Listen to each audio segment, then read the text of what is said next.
Donald Trump just had a disastrous press conference in the Oval Office. At the same time, he has ordered his MAGA stooges to effectively shut down the House of Representatives. Yet again, he has ordered his MAGA stooges not to advance what's called the rule in the House of Representatives to allow voting on additional legislation. He says until the United States Senate agrees to pass his Voting Suppression Act, he wants Congress to be shut down. Let me show you what was going on, though, during this disastrous Oval Office press conference where Donald Trump said that he would not be signing the housing bill that was just passed on a bipartisan basis to try to make housing more affordable and accessible to Americans, and especially for first-time homeowners. Watch what Donald Trump says. Let's play this clip. No, I said I'm not signing the housing bill. I want to see what happens. We said, look, the housing bill is housing. I made billions of dollars with housing. I know housing better than anybody, maybe anywhere. It's all about the interest rate. Lower the interest rates, you can have all the housing you want. But you have to understand, I don't want to hurt people that own houses too. These people, for the first time in their lives, they have valuable houses. They become rich. I don't want to hurt them either. What you want to do is what good for everyone? Get the interest rates down. We have this numbskull that was the head of the Fed before, and he's a stupid person.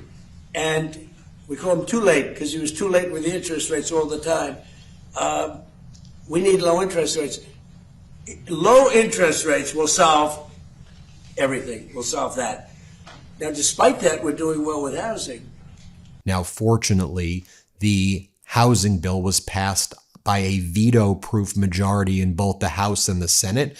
If Donald Trump doesn't take any action, it automatically will become law in 10 days. If Donald Trump vetoes it, then the veto has to be overridden by the House and the Senate. So we'll see where that goes. But at the same time, Donald Trump is attacking this bipartisan affordability housing bill. He says we're doing great on affordability. Here, play this clip. Affordability, we're doing great. The Democrats gave us a tremendous affordability problem, and we're reducing prices a lot. He then says that he finds Mamdani to be very attractive. He's attracted to Mamdani, and Mamdani is charming. Here's what he says. Let's play this clip. Mamdani was here, as you know, twice. And he's a very nice guy. He's a charming guy, good-looking guy. We talk, but you can't raise taxes on people when you force them to leave your state or your city, and they're leaving and they're going to Florida. Then Donald Trump said that his deal with Iran, the MOU, was going to be so perfect, that he was about to do the strongest and most powerful deal ever. However, he says, the United States Senate then passed a war powers resolution, concurrent resolution with the House of Representatives, and that destroyed his ability to negotiate because Iran said, wait, the United States Senate just did a concurrent war powers resolution. So that's why Donald Trump is saying there may be problems with his MOU. By the way, the MOU was done before the war powers resolution. This is what Donald Trump does. He blames everyone and everything for what he does. This is his plan. This is the Trump blame cycle. Here, play this clip. So we're doing great in our negotiations with Iran. Right in the middle of one of the key things, which we're going to get anyway, we have breaking news. The Senate has voted that they'd like Trump to stop the war. So Iran sees that and they go, what's that all about? Now, you know it's meaningless, right? But Now, speaking of the Trump blame cycle, he then says, you know, look, the reflecting pool, it was about to be so beautiful for July 4th. It was going to be amazing. But then he said the vandals started gashing it. The MOU was going to be perfect. The reflecting pool was going to be beautiful. But then all these people interfered. It's rigged. Everything's unfair. Do you see the pattern here? Let's play this clip. But think of that. You work so hard. You get it open way ahead of July 4th. July 4th was the key. And then somebody's in there with a knife cutting it and ripping the floor out. It's terrible. But the 350-foot gash in the side, it's a terrible thing. Ready? Here, I'm going to end on this. I'm so proud of Washington, D.C. It's become one of the hottest cities in the world. But what is the hottest in the world is the United States of America. By the way, as we said on the MeidasTouch network, the Trump playbook: fail miserably, then find a scapegoat. Algae bloom in the reflecting pool caused by his renovations. Vandals did it. Gas prices spiked due to his war. Oil company price gouging. Interest rates remain high due to inflation caused by his tariffs against the world and war. Jerome Powell's fault. Bungle the COVID response. Oh yeah, that's Dr. Fauci. Incite an insurrection. It was the deep state. It was the FBI. It was Antifa. It was Black Lives Matter. Immigration enforcement failures. Radical activist left-wing judges did it. Economy slowing or recession fears. It's Biden's economy. Coming soon, lose the midterms due to historic unpopularity. It's the rhinos' fault for not passing the SAVE Act.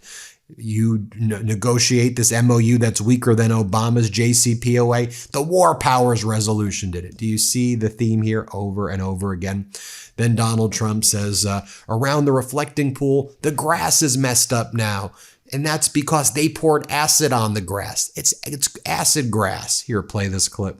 But we fixed those. You know, grass has a life just like people have a life. And we fixed the lawn, and it will be fixed. Now, one of the other things they did a job, around the reflecting pool, we have a huge field of grass. They poured acid on the grass. The same people, I guess, they poured acid. So that's in the process. It killed, acid kills grass quickly. So that's being fixed. But the reflecting pool is great. Then Donald Trump also says, it's the fake news' fault for reporting on all of this. Let's play this clip. And then the fake news tries to say, oh, well, it didn't work. Of course it worked. Everything I do works. What I do works. What I do best is build. And we fixed, I think it's 52, all over the city they're talking about it. But the biggest thing is we have one of the safest cities. If you would have come here 2 years ago, you had a good chance of being mugged, although you're a very big guy. They would have mugged him up. They would have beat the hell out of him. He would have said, I'm never going back. And then in terms of the ducking and dodging accountability, a reporter says, and asks, so have you seen any report on the Manab school where the United States military slaughtered over 168 little girls in Iran at the beginning of the war, which undisputably the United States did? A sick and disgusting war crime for which anyone involved in the chain of command deserves to be tried in The Hague. That's what I feel objectively. What does Donald Trump say? We're never really going to get to the bottom of it. It's war. We're never going to find the answers. Lack of accountability, war criminal, liar. Here, play this clip. And can I ask you one other question? Yeah. Have you seen the report into the Minab school attack, sir? And could you tell us? I have not seen it, no. Why not? At some point, well, I have to wait for it to be complete. complete. I don't know that they're ever going to solve that problem. I mean, you could ask Pete, but I don't know that they're going to say it was one of our missiles. Pete, I don't know that they're ever going to solve that problem in terms of whose fault was it. Because there were missiles flying all over the place. So you won't accept and it's horrible what happened, but there were missiles flying all over the place. And somebody said it was our missile.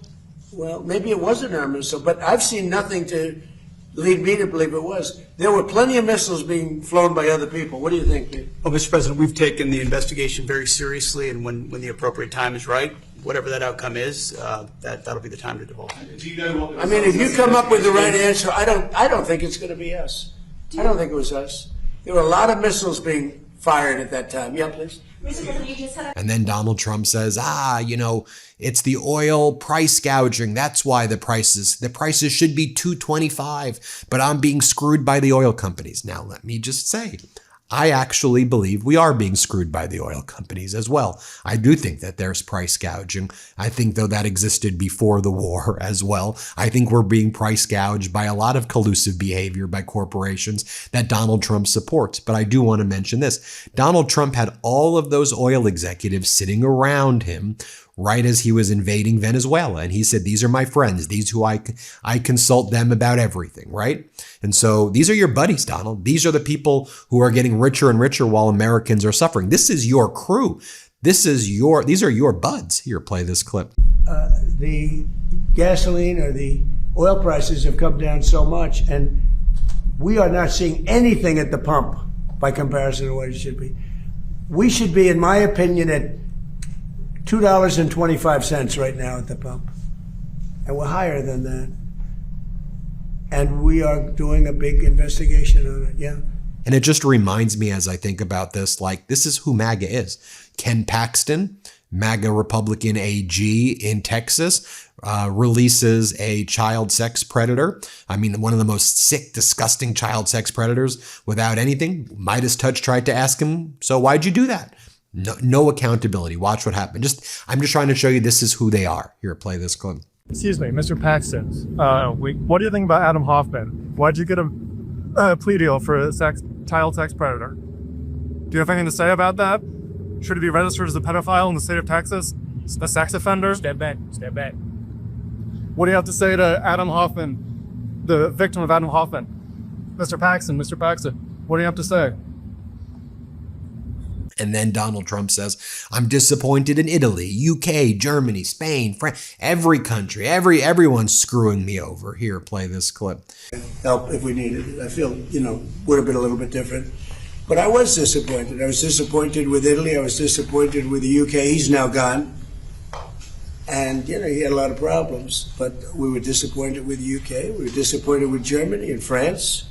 We were disappointed with most of them. Spain is a horror show. Spain is terrible, even from your standpoint. I mean, they don't want to pay anything. They think they're in for a free ride. Spain is not a good group. Not a good group at all.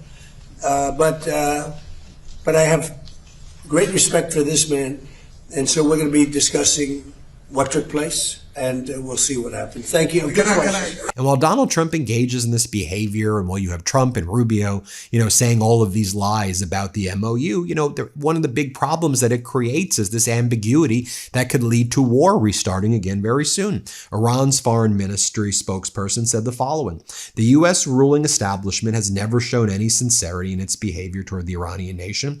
Iran, while having ample reason for this suspicion, entered the diplomatic process in good faith and signed the MOU to end the imposed war. Iranians know that the enemy's animosity will not end with the signing of a single agreement, and they will take every step, vigilance, bearing in mind the experience of the past 5 decades, especially the developments of the last year and a half. The contradictory statements by U.S. officials regarding the MOU to end the imposed war will do nothing to reduce the accumulated distrust of Iranians and will merely serve as a reminder of past breaches of faith. The U.S. ruling establishment must bear in mind that the principle of commitment for commitment requires the fulfillment of reciprocal obligations and the avoidance of interpretations that are entirely at odds with the explicit wording of the Memorandum of Understanding text.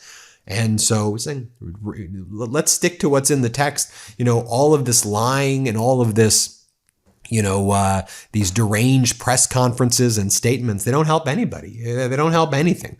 It makes you look like a clown. It makes the United States look foolish. And you're just going to lead to war again. And we saw where that happened last time.